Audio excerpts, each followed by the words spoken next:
जय हिंद दोस्तों। कैसे हो? उम्मीद करता हूँ बहुत बढ़िया हो गए, बहुत शानदार हो गए। तो कैसी चल रही है आप लोगों की पढ़ाई? एकदम बहुत ही बिंदास। तो आज हमारी वर्णमाला की दूसरी क्लास है। दूसरी क्लास। तो कल हमने वर्णमाला में थोड़ा बहुत अक्षरों के बारे में सीखा था। किसके बारे में सीखा था? अक्षरों के बारे में। आज उससे आगे कंटिन्यू करते हैं। एक लिखेंगे व्यंजनों को आधा। व्यंजनों को आधा लिखने का तरीका। लिखने का तरीका यानी व्यंजनों को आधा कैसे लिखते हैं, किस प्रकार व्यंजनों को हम आधा लिख सकते हैं, यानी व्यंजनों को कैसे आधा आधा लिख सकते हैं। तो व्यंजनों की कुल संख्या कितनी होती है? मैंने आपको कल ही बताया था। व्यंजनों व्यंजनों की संख्या व्यंजनों की संख्या कितनी होती है? 33 प्लस के वन। ये वन कौन सा व्यंजन है? ये विशिष्ट व्यंजन है। ये वाला व्यंजन बताया था मैंने कि पहले वर्णमाला में हमारे 52 थे, अब कितने हो गए हैं? 53 हो चुके हैं। तो व्यंजनों की संख्या कितनी है? 33 प्लस के वन। अब हम क्या करेंगे, जैसे कि यहाँ पर किसी भी व्यंजन को लिखने के लिए इन दो रेखाओं की हमको आवश्यकता होती है। इन दो रेखाओं की हमको आवश्यकता होती है। किसी भी व्यंजन को लिखने के लिए इन दो रेखाओं की आवश्यकता होती है। तो जो ऊपर ये वाली रेखा है, इसको बोलते हैं शिरोरेखा। इसको क्या क्या बोलते हैं? शिरोपाई, यानी शिरोरेखा, शिरोपाई। और जो ये वाली है, इसको बोलेंगे खड़ी पाई। इसको क्या बोलेंगे? खड़ी पाई। खड़ी पाई। यानी किसी भी व्यंजन को लिखने के लिए इन दोनों में से हमको एक न एक पाई की आवश्यकता होगी। तो यहाँ पर स्टार बनाकर लिखिए। किसी भी व्यंजन को लिखने के लिए किसी भी व्यंजन को किसी भी व्यंजन को लिखने के लिए लिखने के लिए लिखने के लिए दोनों दोनों रेखाओं में से दोनों रेखाओं में से एक आवश्यक है। एक कैसी है? आवश्यक है। यानी कोई भी हम व्यंजन लिखेंगे, या तो शिरोरेखा की हमको आवश्यकता पड़ेगी या फिर हमको खड़ी पाई की आवश्यकता पड़ेगी। जैसे कि व्यंजन लिखते हैं का। कौन सा व्यंजन लिखते हैं? जैसे हमने लिखा ये का व्यंजन लिखा, तो इसमें शिरोपाई कौन सी है? ये ऊपर वाली तो शिरोपाई हो गई। क्या क्या होगी? शिरोपाई यानी शिरोरेखा। और ये कौन सी होगी? जो होगी खड़ी पाई। ठीक है ना? यानी का को लिखने के लिए हमको दोनों की आवश्यकता पड़ी है। जैसे कि उसके बाद हम लिखेंगे हा को। हम लिख रहे हैं हा को। तो हा को हम कैसे कैसे लिखते हैं? ये हमको मिलेगा हा। अब हा को हम ऐसा तो छोड़ेंगे नहीं। हा को हम ऐसा तो छोड़ेंगे नहीं। तो यानी इस पर कौन सी शिरोपाई हम लगाएंगे, तब ये पूर्ण होगा। तब कहीं जाकर के ये पूर्ण होगा। जब तक इस पर शिरोपाई नहीं लगेगी तब तक ये पूर्ण नहीं होगा। तो यानी कौन सा व्यंजन है? जैसे हमने लिखा सा को हम ऐसे छोड़ देंगे? नहीं छोड़ेंगे। तो इस पर क्या शिरोपाई हमको लगानी पड़ेगी। शिरोपाई हमको लगानी पड़ेगी। इस प्रकार कौन सा भी व्यंजन ले लेते हैं। इस प्रकार कौन सा भी व्यंजन ले लेते हैं, उस पर हमको शिरोपाई की तो आवश्यकता पड़नी है। शिरोपाई की आवश्यकता पड़नी है। जैसे कि व्यंजनों को लिखने का आधा तरीका। शिरोपाई समझ गए? यानी मैं यहाँ पर लिख देता हूँ इस प्रकार से। इसको बोलेंगे शिरोपाई।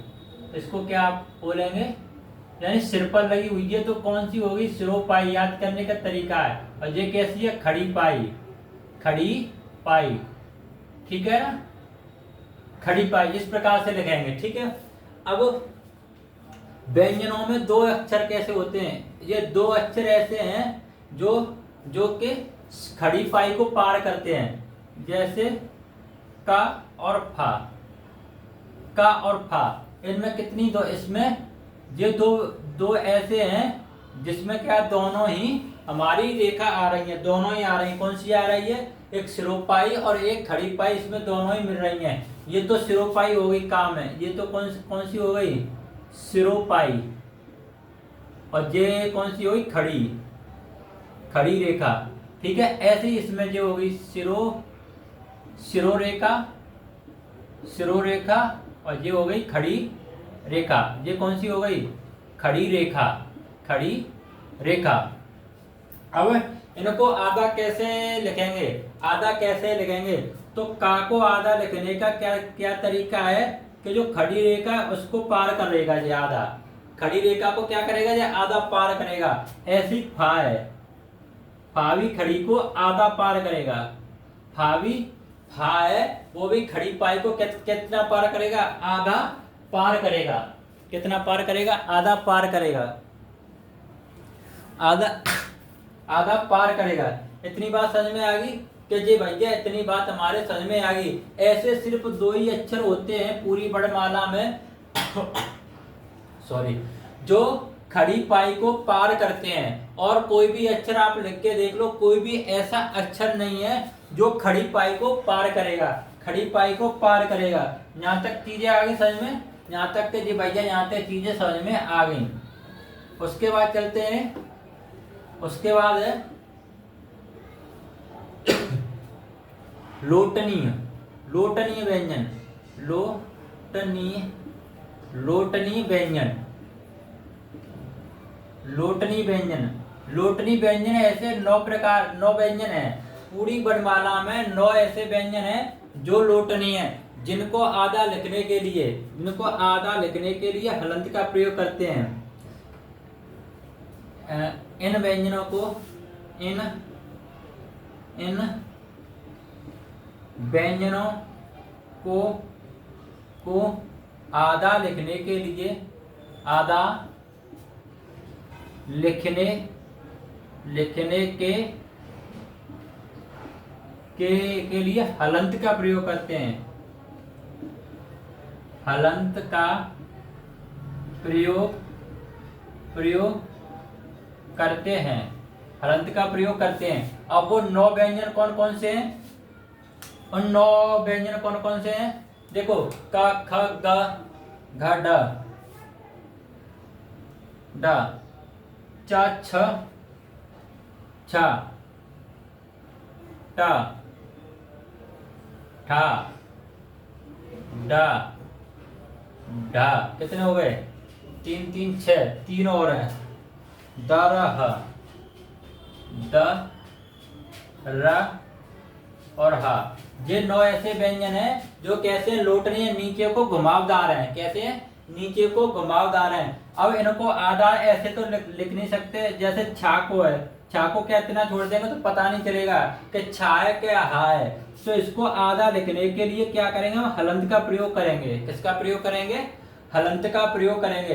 यानी इन सभी को आधा लिखने के लिए हम सब के नीचे क्या है? हलंत लगा देंगे। क्या लगा दें? सब के नीचे इस प्रकार से हलंत। तो ये सारे अक्षर कैसे हो गए? ये सारे अक्षर मेरे भाई आधे हो चुके हैं। ये सारे अक्षर कैसे हो चुके हैं? आधे हो चुके हैं, आधे हो चुके हैं। ठीक है, यहाँ तक बात क्लियर हो गई कि जी भैया यहाँ तक बात क्लियर हो गई। और अगला लिखेंगे खड़ी पाई को, खड़ी पाई को पार न करने वाले व्यंजन। जो खड़ी पाई को पार नहीं करते, यानी जो खड़ी पाई से पहले ही समाप्त हो जाते हैं। ऐसे कितने प्रकार, कितने होते हैं व्यंजन? ऐसे होते हैं 22 व्यंजन होते हैं मेरे से। कितने होते हैं? 22 व्यंजन ऐसे होते हैं। 22 व्यंजन ऐसे होते हैं। कौन से? क ख ग घा। देखो ग, ये खड़ी पाई है तो खड़ी पाई से पहले ही समाप्त हो गया। ये भी खड़ी पाई से पहले ही समाप्त हो गया। कैसे हो गया? क ख ग क।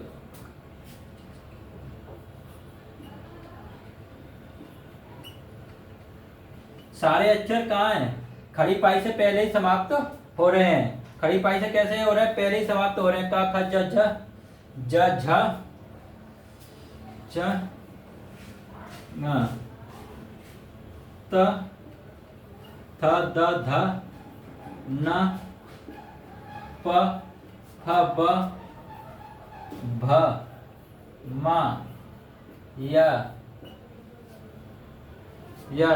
ल व ल ब ल ब ल ब स स स स स।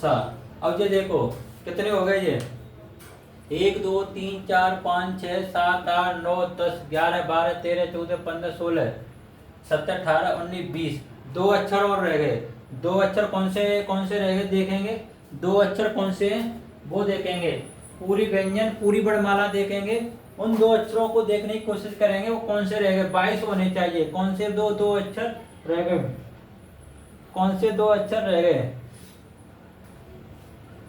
का एक तो ये मिल गया क ख। एक तो ख रह गया। एक और अक्षर रह गया है। एक और कोई अक्षर बचा हुआ है। एक और कोई अक्षर बचा हुआ है। कौन सा अक्षर बचा हुआ है।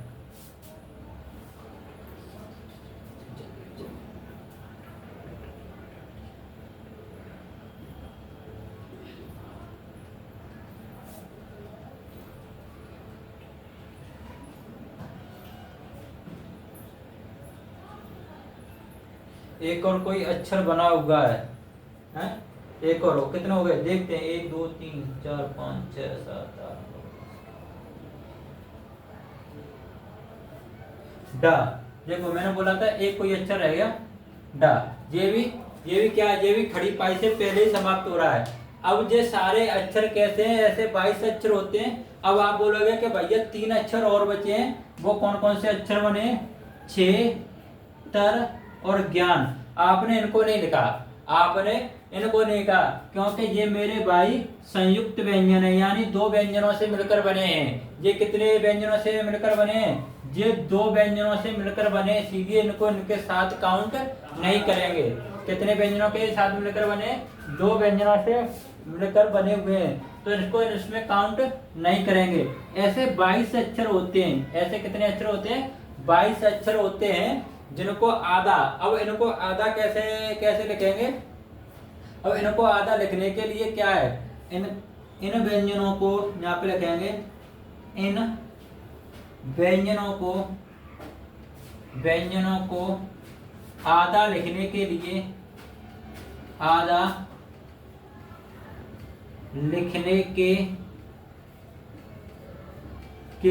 लिए खड़ी रेखा हटा देते हैं। खड़ी रेखा हटा देते हैं। क्या करते हैं इनको आधा लिखने के लिए खड़ी रेखा हटा देते हैं। इनको आधा लिखने के लिए क्या करते हैं हमको जो खड़ी रेखा है उसको हम हटा देते हैं तो ये आधे अक्षर बन जाएंगे। कैसे अक्षर बन जाएंगे। ये आधे अक्षर बन जाएंगे। यहाँ तक चीजें क्लियर कि जी भैया यहाँ तक सारी चीजें क्लियर हो चुकी हैं। यहाँ तक सारी चीजें क्लियर हो चुकी हैं। तो चलते आगे। अब इनको आधा कैसे लिखेंगे। अब आधा लिखो। इनको आधा कैसे लिखेंगे। जैसे खा को आधा इस प्रकार लिखेंगे। गा को आधा ऐसा लिखेंगे जैसे ख्याल। यानी हमने क्या किया जैसे खा को आधा लिखा। खा को जैसे ही हमने आधा लिखा तो उसकी खड़ी पाई को हटा दिया। अब ऐसे आपको शब्द ढूंढने हैं जो इनके आधे से बन सके। जैसे गिलास। क्या है गिलास। अब जैसे ही हमने गा को आधा लिखा तो क्या किया हमने इसकी खड़ी पाई को हटा दिया। गा इस प्रकार से पूरा लिखा जाएगा लेकिन हमने इसको आधा बनाया तो इसकी ये वाली हमने खड़ी पाई हटा दी। तो कैसा अक्षर हो गया ये आधा अक्षर हो गया। अब घा च जैसे चप्पा कहते चप्पे चप्पे पर। तो चप्पा तो इसको पा को पा इस प्रकार बनता है। जैसे ही हमने पा को आधा लिखा तो हमने ये वाली इसकी खड़ी पाई हटा दी। ये वाली इसकी हमने खड़ी पाई हटा दी। इस प्रकार आप शब्दों को ढूंढने की कोशिश कीजिए। शब्दों को ढूंढने की कोशिश कीजिए कि मतलब इनको आधा कैसे लिख सकते हैं। आधा कैसे लिख सकते हैं। जैसे जैसे और कोई शब्द निकाल कर लाते हैं। चम्मच, नहीं, चम्मच। और शब्द निकालो। पा, आधा शब्द, आधा लिखने के लिए जैसे न्याय, न्याय। अब ना को हम इस प्रकार बनाते हैं, तो हमने इसको आधा लिखा तो क्या किया, इसकी खड़ी पाई को हमने हटा दिया, खड़ी पाई को हमने हटा दिया। तो बस इनको आधा लिखने का तरीका क्या है कि इनकी जो खड़ी पाई है, खड़ी रेखा को हटा देते हैं, खड़ी रेखा को हटा देते हैं, तो इन व्यंजनों को हम आधा लिख सकते हैं। अब हम व्यंजनों को आधा लिखने का तरीका सीख गए हैं। व्यंजनों को क्या है, आधा लिखने का तरीका हम सीख गए हैं। अब कोई भी व्यंजन हम आधा बड़ी आसानी से लिख सकते हैं। कोई भी हम व्यंजन आधा बड़ी आसानी से लिख सकते हैं, बड़ी आसानी से लिख सकते हैं। अरे बिंदु लगाने का तरीका, हेडिंग डालेंगे नहीं, बिंदु, बिंदु लगाने का तरीका, बिंदु लगाने, बिंदु लगाने का तरीका, बिंदु लगाने का तरीका, यानी बिंदु कैसे लगाए जाते हैं, बिंदु कैसे लगाए जाते हैं। वे आमतौर पर बिंदु 4 प्रकार के लगते हैं। बिंदु कितने प्रकार के लगते हैं, जैसे आपकी ये तो शिरोरेखा हो गई और एक खड़ी रेखा हो गई। एक तो बिंदु आपने यहाँ पर लगा हुआ देखा होगा, एक बिंदु यहाँ पर लगा हुआ देखा होगा, एक बिंदु यहाँ पर लगता है और एक बिंदु बिल्कुल इसके यहाँ लगता है और एक बिंदु यहाँ लगता है। इस 4 प्रकार से बिंदु लगते हैं। कितने प्रकार से बिंदु लगते हैं, 4 प्रकार से बिंदु लगते हैं। कितने प्रकार से बिंदु लगते हैं, 4 प्रकार से, इस प्रकार से बिंदु लगते हैं। ठीक है, अब इसको क्या बोलेंगे। अब इन चारों को बड़ी एक एक करके आसानी से समझने की कोशिश करेंगे। इन चारों को बड़ी आसानी से एक एक करके समझने की कोशिश करेंगे।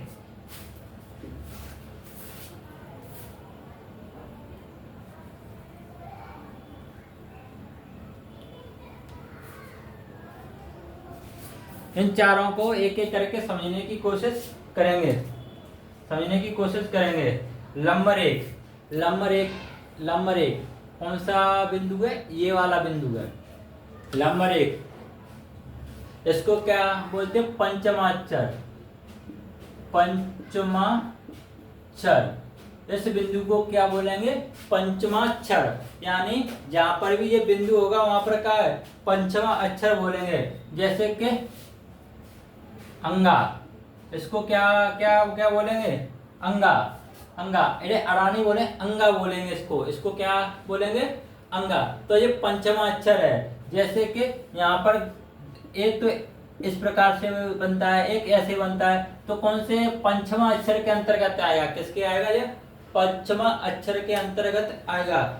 दूसरा देखेंगे, दूसरा बिंदु है हमारा, दूसरा बिंदु यहाँ पर लगता है, यहाँ पर लगता है। जैसे कि आपने देखा होगा जाम है, ज का हा, यहाँ पर लगे हुए आपने सामने बिंदु देखे होंगे।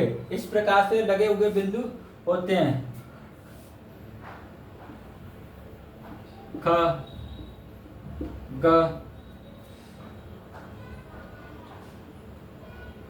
तो ये कौन से, फारसी,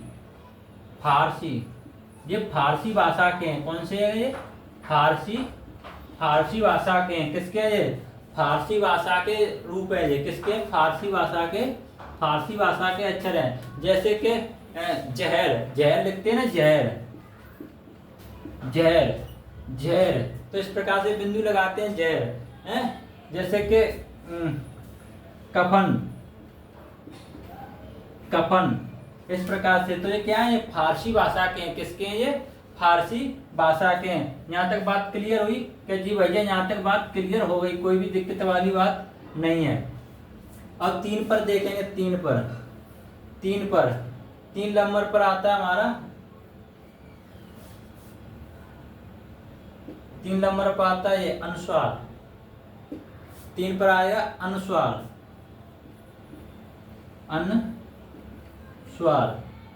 अनुस्वार। 3 नंबर पर क्या है हमारा, ये अनुस्वार है। और अनुस्वार बिंदु कहाँ पर लगता है। अब अनुस्वार जैसे कि जो पहले वाला शायद मिस्टेक हो गई थी, पंचमा अक्षर डा पे, यहाँ पर बिंदु आएगा, ये पंचमा अक्षर यहाँ पर बिंदु आएगा, यहाँ पर लगता है ये, ठीक है।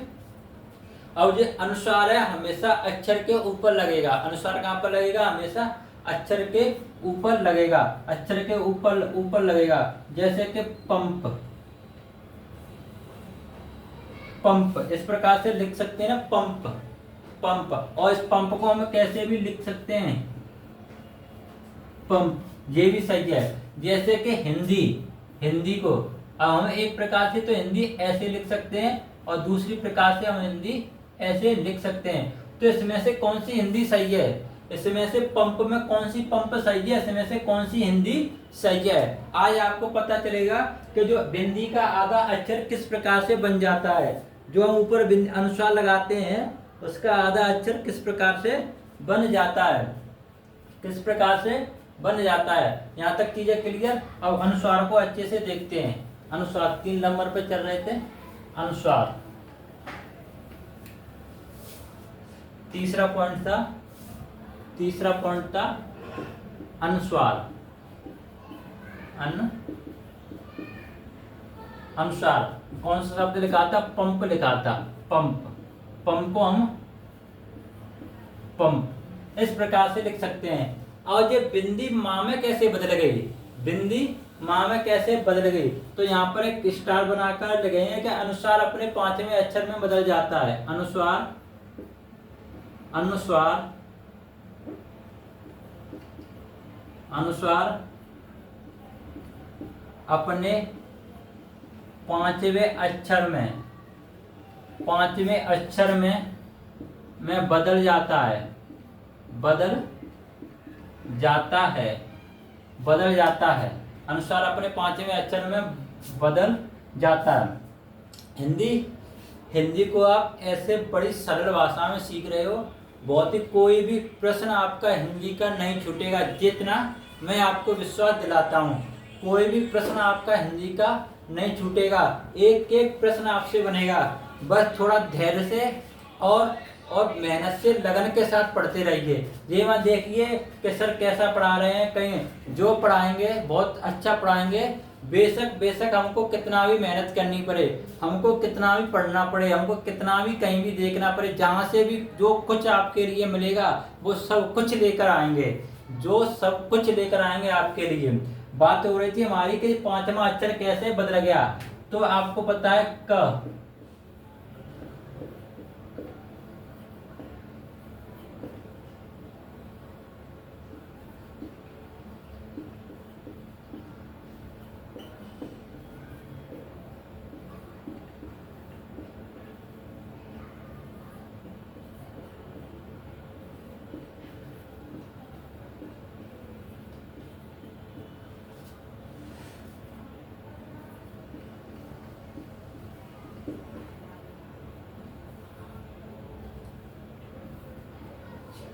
ये होते हैं एक का वर्ग, चा वर्ग, का चट्टा पत्त, का वर्ग, चा वर्ग, ता वर्ग, ता वर्ग, पा वर्ग, इस प्रकार से होते हैं। तो ये अपने 5वें अक्षर में बदल जाता है। ये इसका 5वां अक्षर होता है। ये इसका कौन सा होता है? 5वां अक्षर होता है। कैसे बदलता है? जैसे कि पंप लिखा है, पंप का पा कौन सी किस में आ रहा है? अब पा आ रहा है हमारा, ये रहा पा इसमें। तो ये अपने 5वें अक्षर में जाकर बदल जाएगा। कौन से अक्षर में जाकर बदल जाएगा? 5वें अक्षर में। जैसे जैसे ही ये अनुस्वार हटा तो अपने 5वें अक्षर में जाकर ये बदल गया। तो ये बिल्कुल सही लिखा है। अब दोनों ही सही है, ये भी पंप सही है और ये भी पंप सही है, ये भी पंप सही है। जैसे कि लिखा है आडंबर, आडंबर का क्या लिखा? आडंबर, आडंबर। अब आडंबर को ऐसे भी लिख सकते हैं, आ और डंबर। अब देखो ये कौन सा अक्षर है? ये वाला है। किसमें बदलेगा? ये अपने 5वें अक्षर में बदलेगा। किसमें? आडंबर। ऐसे भी तो आडंबर लिख सकते हैं, ऐसे भी तो आडंबर लिख सकते हैं, डंबर, यानी अनुस्वार को बदलना है। आडंबर, आडंबर। और ये कहां पर है? ये अपने किस में बदलेगा? अपने 5वें अक्षर में जाकर बदला है। किसमें बदला है? ये अपने 5वें अक्षर में जाकर बदला है। अब देखो ब, ये कौन सा है? ये रहा। तो किसमें जाकर बदला? ये अपने 5वें अक्षर में जाकर बदला। किसमें जाकर बदला? ये अपने 5वें अक्षर में जाकर बदला। जैसे लिखा होता शंकर, शंकर क्या है? शंकर। अब जैसे ये अनुस्वार लिखा है, लिखा अनुस्वार का 5वां कौन सा है? का 5वां ये रहा। का 5वां कौन सा है? यानी अनुस्वार के बाद वाला हमको अक्षर देखना है। कौन सा देखना है? अनुस्वार के बाद वाला अक्षर देखना है हमको। तो शंकर को हम इस प्रकार भी लिख सकते हैं, शंकर, शंकर। और इसको आधा लिखेंगे तो क्या करें? लोटनी है। कौन सा व्यंजन है? लोटनी व्यंजन है। तो इसको आधा लिखेंगे तो क्या? डैश लगाकर इसको प्रदर्शित करेंगे। कैसे करेंगे? डैश लगाकर।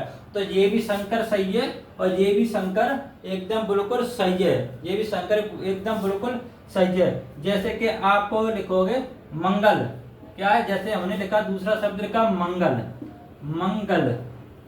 कौन सा लिखा? मंगल। अब मंगल को ऐसे भी हम लिख सकते हैं मंग। और जो कौन से का वर्ग का है? का वर्ग का किसमें बदल जाएगा? अपने 5वें अक्षर में जाकर बदलेगा। कौन से अक्षर में जाकर बदलेगा? अपने 5वें अक्षर में बदलेगा। तो इसको हम मंगल, इसको हम ऐसे भी लिख सकते हैं। यानी हम डैश जरूर डैश लगाने, अगर हमने डैश नहीं लगाया तो ये शब्द हो जाएगा। तो ये भी मंगल सही है और ये भी मंगल सही है। दोनों ही मंगल एकदम बिल्कुल क्लियर हैं। दोनों ही मंगल क्या है? एकदम बिल्कुल क्लियर हैं। कोई भी समस्या वाली बात नहीं है। मेरे जैसे कि लिखा होता है अंकुश, क्या है? अंकुश, अंकुश। अब अंकुश को कैसे लिख सकते हैं हम? अंकुश को कैसे लिख सकते हैं? जैसे कि अंग। अब ये कौन से वर्ग का है?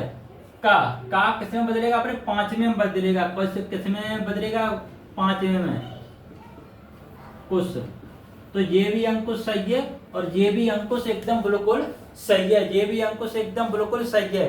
कोई भी दिक्कत वाली बात नहीं है, कोई भी दिक्कत वाली बात नहीं है। यानी अंकुश बिल्कुल दोनों ही सही हैं। अब आपको पता चलेगा ओवरऑल कि किस प्रकार से अनुस्वार 5वें अक्षर में जाकर बदल जाता है। अनुस्वार 5वें अक्षर में जाकर बदल जाता है। कि जी भैया अब हमको पता लग गया कि अनुस्वार किस प्रकार अपने 5वें अक्षर में बदल जाता है।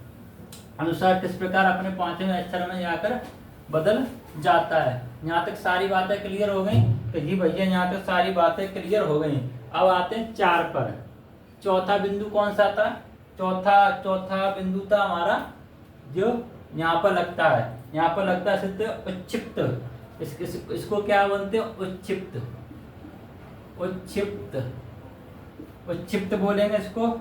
ताड़नजात बोलेंगे, ताड़नजात, ताड़नजात बोलेंगे। द्विगुण बोलेंगे, द्विगुण, द्विगुण। इसको क्या बोलेंगे? उच्छिप्त भी बोलेंगे, ताड़नजाति बोलेंगे और इसको बोलेंगे द्विगुण, ताड़नजात। हाँ, ताड़नजात और द्विगुण। ये यानी इसको उच्चेत ताड़नजात द्विगुण भी बोलते हैं। क्या बोलते हैं? द्विगुण भी बोलते हैं। तो ये जैसे कि ढा इस प्रकार से लगते हैं, इस प्रकार से लगते हैं। जैसे कि इन दो अक्षरों में ये क्या है? ताड़नजात लगता है, ताड़नजात लगता है। चारों बिंदु मैंने आपको बता दिए। चारों बिंदु मैंने आपको बता दिए। चारों बिंदु समझ में आए हमारे? कैसे 5वें अक्षर में बदलता है? पहला बिंदु कैसा होता है, दूसरा कैसा होता है, तीसरा, चौथा। चारों बिंदु बता दिए। ठीक है, चारों बिंदु बता दिए। अब इसी को आगे बढ़ाएंगे। दानियम,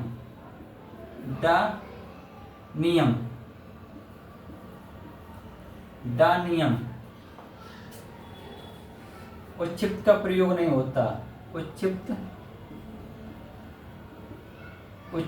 का प्रयोग नहीं होता। अब कहीं कहीं ऐसा होता है कि उच्छिप्त का प्रयोग नहीं करते। कहीं कहीं ऐसा होता है कि उच्छिप्त का प्रयोग नहीं करते हैं। उच्छिप्त का प्रयोग नहीं करते हैं। किस जगह उच्छिप्त का प्रयोग नहीं करते? बाकी की जगह उच्छिप्त का प्रयोग हम करेंगे। बाकी की जगह उच्छिप्त का प्रयोग हम करेंगे। ऐसी वो कौन सी जगह है जहाँ पर उच्चिप्त का प्रयोग नहीं होते? तो इसके 5 नियम होते हैं। कितने नियम होते हैं इसके? 5 नियम होते हैं। कितने होते हैं इसके?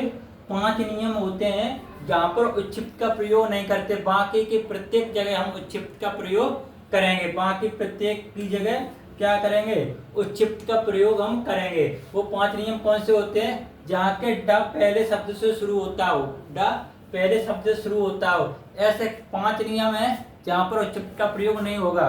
वो 5 नियम हम देखेंगे कल, क्योंकि गर्मी बहुत है। आप देख रहे हो कैसी हालत हुई पड़ी है, किस प्रकार से हालत हुई पड़ी है। लगभग 2 से 3 दिन हो गए, लाइट का भी बहुत ज़्यादा इशू चल रहा है, तो बिल्कुल पंखा कुछ भी नहीं चल रहा है। इसलिए बंद कमरे में मैं आपको पढ़ा रहा हूँ। इतनी गर्मी में मैं आपको पढ़ा रहा हूँ, तो आपको भी मेरे भाई मेहनत करनी पड़ेगी। आपको भी मेहनत करनी पड़ेगी। अगर मैं गर्मी सहन कर सकता हूँ तो सहन आपको भी करनी होगी। क्यों करनी होगी? क्योंकि हमको अपने सपने पूरे करने हैं।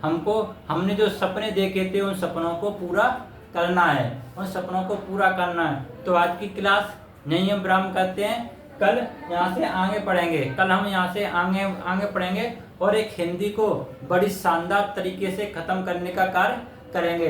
जब हिंदी आपकी बिल्कुल जब एक चैप्टर खत्म होगा तब आप कोई भी क्वेश्चन पेपर उठाकर देखना, किसी भी किताब के प्रश्नों को लगाकर देखना, आपसे एक एक प्रश्न बनेगा।